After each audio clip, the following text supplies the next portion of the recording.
One night at Manor Farm, the animals gathered together to hear from a well-respected pig called Old Major. Old Major describes a dream he had. In this dream, the animals are free. They live a life free from the tyranny of their human masters. Old Major dies a few days later, but his talk with the animals has inspired them to pursue a better life, and so they plot a rebellion against their farmer, Mr. Jones, in order to gain their freedom on the farm. Hi and welcome to my channel. Today we are going to learn English in context using the famous story of Animal Farm by George Orwell. This is my favorite English story. I studied it in my final year of high school and I remember thinking, what? The entire way through. If you want to improve your English and hear a truly bizarre story, then this story is for you.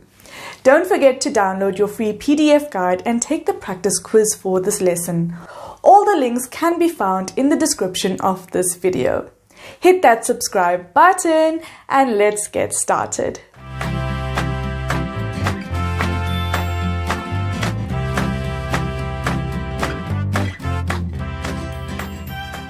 We have 6 characters that I will talk about during this lesson. First, we have Mr. Jones, who is the farmer at Manor Farm. We have already spoken about one of the well-respected pigs at the farm called Old Major, who dies before anything starts to happen. Our 2 leaders are Snowball and Napoleon. Napoleon has his sidekick, Squealer, who talks with the animals and keeps them confident in the leadership of the pigs. The final character is a loyal and hard-working horse called Boxer, who devotes himself to Napoleon and believes completely in his leadership. After the inspiring speech given by Old Major about his dream for animalism, the animals are motivated and full of energy, and a revolution occurs. Mr. Jones and his men are chased off the farm, and finally the animals are in charge. They start by creating a new identity for the farm and changing the name of the farm from Manor Farm to Animal Farm. They also have a simple set of rules to live by. These rules are called the 7 Commandments of Animalism, and they are as follows. Number 1. Whatever goes upon 2 legs is an enemy. Whatever goes upon 4 legs or has wings is a friend. No animal shall wear clothes. No animal shall sleep in a bed. No animal shall drink alcohol. No animal shall kill any other animal. And finally, all animals are equal. Initially, everything is perfect. The animals are successfully running the farm on their own. The pigs are very intelligent, so they become the supervisors at the farm. Snowball and Napoleon seem like they are leading the animals in the right direction. However, Napoleon has ideas of his own. He is power hungry and he steals milk and apples for himself. He is not just power hungry, he's also very smart. He enlists the services of Squealer to help him reach out and control the other animals. Now, Squealer is a pig who has a very profound ability to persuade the other animals to think and believe whatever he wants them to think and believe. We might even call him a smooth talker. Some time passes and Mr. Jones and his men come back to Animal Farm in an attempt to reclaim it. The animals gather together under the leadership of Snowball and they defeat Mr. Jones, and this event is called the Battle of the Cowshed. Snowball starts focusing his time and energy on drawings for a windmill to provide the farm with electricity and more leisure time for the animals. But Napoleon says no, he does not want a windmill on the farm. Napoleon and Snowball agree to present the idea to the animals and let them decide about the windmill in a truly democratic manner, through a vote. However, Napoleon, being the nasty, cunning pig he is, summons a pack of ferocious dogs during the meeting and gets them to chase Snowball off the farm forever. Napoleon uses this opportunity to inform the animals that there will no longer be any debates. He announces that they will build the windmill, even though he said he didn't want the windmill, and he tells the animals that it was in fact his own idea to build the windmill. Napoleon proceeds to use Snowball as a scapegoat for the rest of the novel. He blames everything that has gone wrong, is going wrong, and will go wrong on Snowball. They spend the next few months building the windmill. Boxer the horse is extremely committed to the building of the windmill, and Napoleon. Now, our leader Napoleon slowly starts to violate the 7 commandments of animalism. He starts by trading with neighboring farms. He becomes so power hungry that he becomes a totalitarian dictator, even forcing confessions from innocent animals and having the dogs kill them in front of the other animals. Slowly, the pigs start to violate more commandments for their own selfish needs, while Squealer reassures the animals that all is in order, and the animals are convinced. Napoleon and his entourage now move into Jones's house. They start drinking whiskey and they become drunk. Realizing that they'll need to do a better job keeping the animals confident in their leadership, they even change some commandments to suit them. No animal shall drink alcohol becomes no animal shall drink alcohol to excess. No animal shall sleep in a bed becomes no animal shall sleep in a bed with sheets. And finally, all animals are equal becomes all animals are equal, but some are more equal than others. Now, Boxer is truly devoted to Napoleon and does everything he is asked. His motto is, Napoleon is always right. So you would think that when Boxer collapses from exhaustion, that Napoleon would at least be compassionate, right? Wrong. Napoleon is so selfish that he sells poor Boxer to a glue boiler and uses the money for whiskey. Squealer tells the animals that Boxer went to a vet and died a peaceful death at the hospital. Time passes and Animal Farm expands under the leadership of Napoleon, who buys fields from neighboring farms. The pigs eventually start walking on their hind legs and take on many other human qualities. The 7 commandments are reduced to a single commandment. All animals are equal, but some are more equal than others.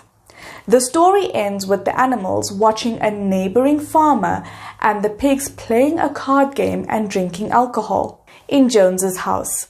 The animals cannot tell the difference between the pigs and the humans. That was the very famous story of Animal Farm by George Orwell.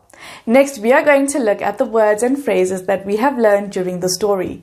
Get ready to learn 25 new words. Let's go. Enemy. A person who is actively opposed or hostile to someone or something. If you hate my work and you are active about it, meaning maybe you tell everyone about it, then you are my enemy. In a sentence, we can say, Mr. Jones was an enemy to the animals at Animal Farm. Well respected. This means to be very respected or admired. If I am well respected, then that means I am respected by people around me and even admired by people. In a sentence, we can say, Old Major was a well-respected pig on Animal Farm. Tyranny. This is cruel and oppressive government or rule. You do not want to be a part of a tyranny. Example, the animals wish to live a life free from the tyranny of their human masters. 4. Pursue. This is to follow or chase someone or something. We can simply say, she decided to pursue her dreams, meaning she decided to follow her dreams. Revolution. This is an overthrow of a government or social order in exchange for a new system. We can say a revolution took place at Animal Farm. This means that there was a change in order or government on Animal Farm. Commandments. This refers to a very strict set of rules. The 7 commandments were 7 very strict rules that had to be followed on the farm. Supervisor. A person who supervises a person or an activity. Example, we have a meeting with our supervisor every morning. Or, he is a supervisor at the farm. In the story of Animal Farm, the pigs were supervisors at the farm.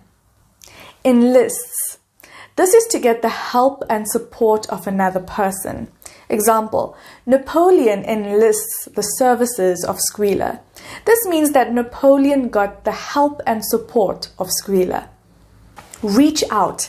This means to get in touch with someone or to plan a meeting. Example, Napoleon uses Squealer to reach out to the other animals. This means that Napoleon uses Squealer to communicate with the other animals. Profound. This means very great or intense. We read that Squealer has a profound ability to persuade the other animals to think and believe whatever he wants them to think and believe. This means that Squealer has a great ability to get other animals to do whatever he wants them to do. Persuade. This is to get someone to do something through reasoning or argument. Squealer persuades the other animals to do what he wants. This means that he reasons with them and convinces them to do what he wants. Next, we have the phrase smooth talker. This is a very popular phrase, and a smooth talker refers to a person who gets others to do what they want using very persuasive skills. Persuasive people are often described as smooth talkers. Example, Squealer was a smooth talker. Next, we have windmill. This is a structure using wind to generate electricity or to draw water. This is a windmill. 14 is leisure. This is time when one is not working or occupied, or in simpler terms, free time. Example, I like to spend my leisure time reading books, or I don't have a lot of leisure time. Cunning. In the context of the story, cunning refers to the ability to achieve things in a clever way, but by deceiving people. Example, Napoleon was a cunning pig.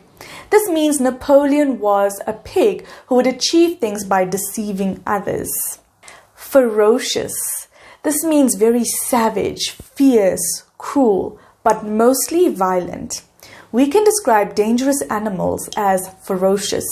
Example, Napoleon had ferocious dogs on the farm, or there was a ferocious lion at the zoo. Debates. This is a formal discussion on a particular matter in a public meeting in which opposing arguments are put forward. Example, Napoleon and Snowball initially planned to have a debate about the windmill. Scapegoat. This is a fantastic word, and a scapegoat refers to a person who is blamed for the wrongdoings, mistakes, or faults of others. Example, Snowball became a scapegoat because Napoleon blamed everything that went wrong on Snowball. Violate. This means to break or fail to comply with the rule.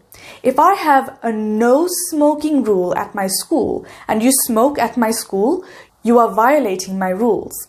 When we say Napoleon violated the 7 commandments, we mean that Napoleon stopped following the rules of the farm. He stopped following the commandments of the farm. Totalitarian. This is a person who follows a totalitarian system of government. Now, this type of government tries to have total control over the lives of its citizens. This is what Napoleon was doing to the animals on the farm. He was trying to have total control over them, and they were required to do everything he said. Confessions. This is a formal statement admitting that one is guilty. If I confess to murder, I am admitting that I committed the murder. I am the one who murdered the other person. When Napoleon was forcing the other animals to confess, he was making them admit that they were guilty, which they were not. Entourage. This is a group of people attending or surrounding an important person. Usually we see the government with an entourage. Napoleon's entourage speaks about the animals that would follow Napoleon everywhere he went and see to all his personal needs. Motto. This is a short sentence or phrase that expresses a belief or a purpose. Boxer's motto was, Napoleon is always right. This means that Boxer said the phrase Napoleon is always right because he believed that it was true. Hind.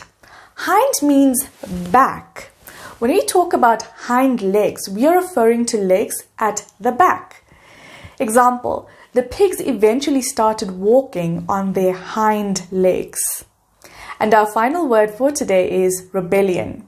This speaks about an act of resistance. If someone is against something you are doing, then they can do something drastic to change the system to suit them. Example, the animals planned a rebellion against Jones. This means they planned an act of resistance in order to change the current system on the farm and to get a system that would suit them better. That brings us to the end of our lesson today. Today we learned the story of Animal Farm by George Orwell, and we also learned 25 new words and phrases. Don't forget to download your free PDF guide and take the free quiz to practice everything you have learned. Those links can be found in the description of this video. Thank you for your time, and this is Ashley with Level Up English signing out. I'll see you next time. Goodbye.